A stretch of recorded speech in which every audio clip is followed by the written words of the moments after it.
Okay, what is going on, everyone? I just want to welcome you all to the new Science Applied series here on my channel. And what I wanted to do with this series basically was borrow from all of the scientific information and the theory that I laid out in the Science Explained series and present that in a more applicable form so that you guys can take it and run with it in the gym right away. So we're going to be kicking off the series with a push workout. So we're going to be hitting the chest, shoulders, and triceps in this training session. And if you're not familiar with a push-pull leg split, that would basically just look something like this. So we're going to get into it right away. It's going to be a little bit more of a laid-back style for me, but still, we're going to get through everything. It's going to be all very data-driven, and I'm really excited about this series. So you guys can sit back, relax, take it all in, and then let me know what you think if you get a chance to run the workout for yourself.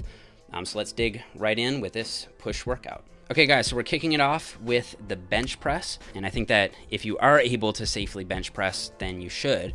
And I attribute a lot of my overall chest development to working up to a 370-pound paused bench press at 165 pounds body weight as an all-time PR. And I've defended why I love the bench press in other videos, but very quickly, there are four main reasons why I really favor the bench press as a main movement for the chest. So first, and probably most importantly, I think like almost any barbell compound movement, it's very conducive to progressive overload. So it's very easy to incrementally add weight or add reps over time with this exercise, which will continue to drive growth over time. Second, it really seems to be the case that guys with a big bench have big pecs, and this has been shown in the scientific literature as well. In 2014, Akagi and colleagues showed that 1 rep max strength on the bench press was very tightly correlated with pec major size. Now, of course, correlation doesn't imply causation, but when we combine this data with data from Ogasawa and colleagues, which showed that even when the bench press was the only exercise included in the program, pec muscle thickness increased almost perfectly in tandem with bench press strength. I also think the bench press has the best carryover or transfer to other movements. And as I see it, if you have a very strong bench press, you'll also be much stronger on, say, the dumbbell press or the machine press. But it doesn't necessarily go the other way. I don't think just because you have, say, a really strong machine press, that doesn't mean you'll necessarily have a very strong bench press, just because the latter is so much more technique driven. And finally, I really like the bench press because it activates just a ton of muscle mass. It doesn't only hit the chest, but also hits the delts and the triceps to quite large degrees. And I think that makes it perfect as a sort of main heavy movement on a push day. So in terms of execution, I like to set up the bench press with a pretty big powerlifting style arch, as you can see. And contrary to somewhat popular opinion, this isn't dangerous and it isn't cheating as long as your butt and your upper back stay planted on the bench and your feet stay planted on the floor. And I think that even from a purely bodybuilding perspective, using an arch like this is perfectly acceptable. And the main argument I hear against this idea is that it effectively turns it into a decline press, meaning it'll target the lower pecs too much, which is an idea supported by some EMG evidence. However, I think that the slight decline press, if anything, actually comes out on top as an overall pec builder. And this was shown in EMG data from Bohek, Bearhens, and Buskies, where the decline press activated more upper and lower musculature. Now, admittedly, they weren't using relative loading here, so it's perfectly likely that the decline only showed more activation because more loads were being used. But still, I think that's sort of the point. Overloading the pecs with heavier weights will lead to a greater tensile stimulus for growth. And I think it's important to remember that there are no upper and lower chest muscles. There's only the pec. There's just different regions of that muscle. So as I see it for a main movement, a really important thing to consider is the question of how can we overload the muscle most effectively with heavy weight. And for those of you without any specific strength or powerlifting specific goals, I'd recommend going with a slightly more conservative arch. So something like this, which will still allow for a safer shoulder position and allow you to get some leg drive and just move more weight overall. As for grip position, Burnett et al. Showed that for decline, flat, and incline presses, a narrow grip elicited more clavicular or upper pec activation. So if your goal is to isolate the upper fibers, a close grip bench is probably the way to go. However, you want to keep in mind that you won't be able to handle as much weight with a close grip press, potentially meaning less of a tensile stimulus on the pecs as a whole. And of course, periodically you can vary your grip width, and that would make a lot of practical sense. So say doing something like heavyweight wide grip presses on one push day, and then doing lightweight close grip presses on the other day would be smart. As for tucking or not tucking your elbows, I think it's really common for bodybuilders to flare their elbows out. It does make sense biomechanically to flare the elbows out more, but I don't do an extreme flare for a few reasons. First, I find that with the barbell, it tends to put my shoulder in more of a vulnerable position, and I'm able to move more weight with a slight tuck, and more of a powerlifting style technique where you press up and back. So I think that somewhere in the middle between an extreme tuck and an extreme flare is probably the best for both safety and effectiveness. So here with the bench press, we're doing 4 sets of 4 to 6 reps with straight sets. So that basically means the weight is kept the same across all sets, and you're going to be leaving 2 to 3 reps in the tank, so an RPE of 7 or 8. And the goal will be to increase the reps until you get to the top end of that 4 to 6 rep zone for all 4 sets. And then you'll begin adding weight once you've maxed out the rep zone.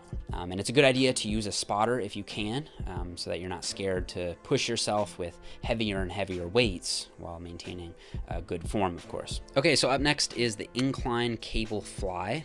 And here, unlike the bench press, where we were trying to activate as much of the entire pec as we could, while also getting in some shoulder work and some triceps work, here our goal is to isolate the chest as much as possible and focus in particular on activating the clavicular head, or the upper pecs. I think that for most people, an incline of roughly 45 degrees will optimize upper pec involvement, and this was shown by Trebs and colleagues back in 2010, where they found that a 44-degree angle was slightly better than higher or lower bench angles at activating the upper pecs. And because of the complaint that range of motion is going to be limited with the arched bench press technique, here we're going to compensate by extending the range of motion and going past where you'd normally stop and actually cross your hands over. You'll find that this is really going to shorten the pec fibers, and you should feel a really strong contraction when doing these, especially in the medial or the inner part of your pecs. And here we're doing cables because you just have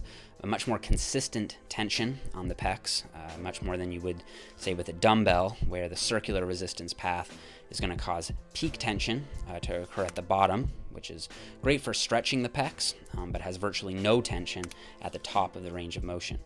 So for this exercise, I think under most circumstances, cables are the way to go. So up next is our first true proper shoulder movement. And like I've alluded to a few times already, the horizontal bench press is actually very effective at activating the delts, especially the front delts. However, as shown by Button and colleagues, a vertical shoulder press was the #1 exercise out of the 8 that they tested, including the bench press, for activating the front delts. And not only that, the vertical shoulder press also significantly outperformed the flat bench press for lateral delts. Granted, isolation exercises tended to come out on top here, but we're going to get to those next. Also in 2015, Saderbach and al. Showed that out of the standing and seated barbell presses and the standing and seated dumbbell presses, the standing dumbbell press came out on top for side delt activation. And it also saw the most EMG activation for the anterior and posterior delts as well.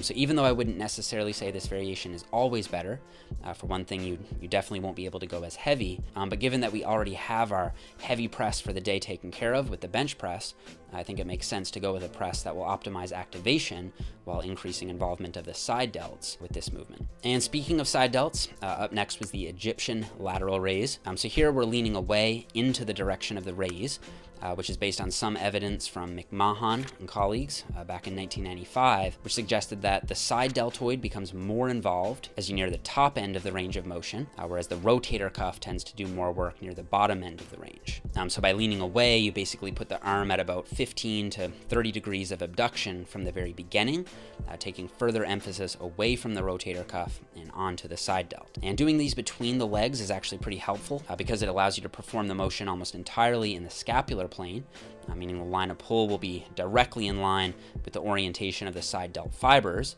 which puts them in an ideal lifting position for generating maximum tension. Okay, so to round out all of the pushing muscles, we're going to hit some triceps through some tricep isolation or some elbow extension work. And of course, both the bench press and the standing dumbbell press will target the triceps to a very large degree. So I wouldn't say that assistance tricep work is required for progress or required for growth, but it does come very highly recommended when it comes to optimizing progress or optimizing growth. And I'll just defer to my Arm Science Explained video here if you want some more detail. But in short, I think you want to structure your workouts where you'll have one exercise like a press down, where your arms are more down at your sides, and this will target more of the lateral or the outside head.